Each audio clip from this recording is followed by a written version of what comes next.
आज शिवसेना हिंदुस्तान की ओर से जो पत्रकार वार्ता की जा रही है वो विशेष रूप से प्रसिद्ध फिल्म अदाकारा श्री कंगना रावत ने जो सुशांत सिंह राजपूत के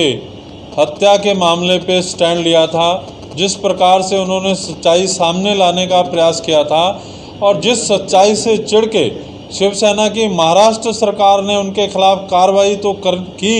और उसके साथ उनके जो नेता संजय राउत हैं उन्होंने एक महिला के खिलाफ जो अभद्र भाषा का प्रयोग किया, शिवसेना हिंदुस्तान उनका डट के विरोध करती है। और जिस प्रकार से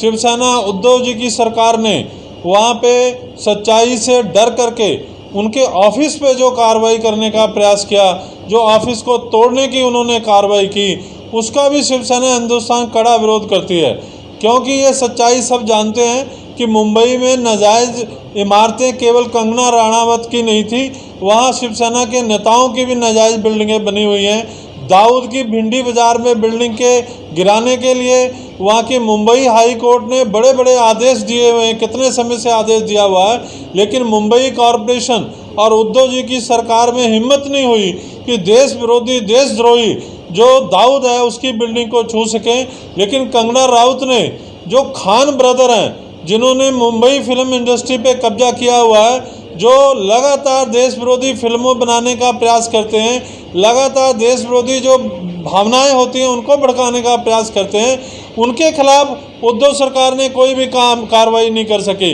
लेकिन जो महिला फिल्मकार अभिनेत्री सच्चाई सामने लाने के लिए सबसे पहले बोली और जिसने निर्भीक होकर आवाज़ उठाई, उसको डराया और धमकाया गया, उसको कहा गया कि आप मुंबई नहीं आ सकती, आप महाराष्ट्र नहीं आ सकती। मैं अपनी पार्टी की ओर से, शिवसेना हिंदुस्तान की पार्टी की ओर से अमित शाह, प्रधानमंत्री नरेंद्र मोदी जी का बहुत धन्यवाद करता हूं कि उन्होंने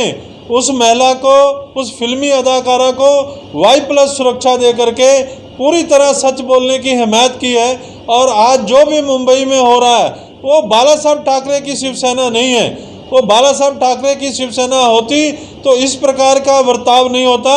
आज जो उन्होंने बर्ताव किया है वो उद्धव जी की शिवसेना है, उद्धव जी की वो शिवसेना जो हिंदुत्व के प्रखर विचारधारा से हट करके केवल सत्ता के लालच में उन्होंने ये सारी लाइन ली है। और आज आप देख सकते हो, जब शिवसेना पहले विरोध करती थी तो मुंबई महाराष्ट्र की धरती पे कोई भी उनके समर्थन में खड़ा नहीं होता था। और जब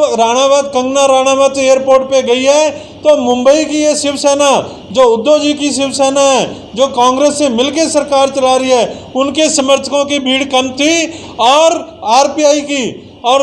राजपूत सेना की भीड़ सबसे ज़्यादा थी। मराठी समाज के लोग बड़ी संख्या में सड़कों पे निकल के आए। इससे साफ जाहिर होता है कि शिवसेना, बाल ठाकरे, जो उद्धव जी उसके उत्तराधिकारी हैं, उसकी नीतियों से मराठा समाज अब सहमत नहीं है, खुल करके उनका विरोध करने लगा है। शिवसेना हिंदुस्तान ये स्पष्ट मांग करती है कि संजय राउत को सार्वजनिक रूप से माफ़ी मांगनी चाहिए, क्योंकि वो कहते हैं कि हम छत्रपति शिवाजी से प्रेरित होकर जो शिवसेना चल रही है उसके भाग हैं। शायद उन्होंने छत्रपति शिवाजी महाराज को समझा नहीं है, इतिहास को पढ़ा नहीं है। उन्होंने मुस्लिम बेगम को भी जो उनके दरबार में पेश की गई थी सेनापति द्वारा, उसको भी माँ की संज्ञा दी थी। ये कैसे महाबली हैं, कैसे बहादुर अपने आप को शिवसैनिक कहते हैं, जो एक महिला को गाली देने की हिम्मत करते हैं, गाली की संज्ञा देने की कोशिश करते हैं, उसके घर को तोड़ने की कोशिश करते हैं, क्योंकि इनको सच्चाई से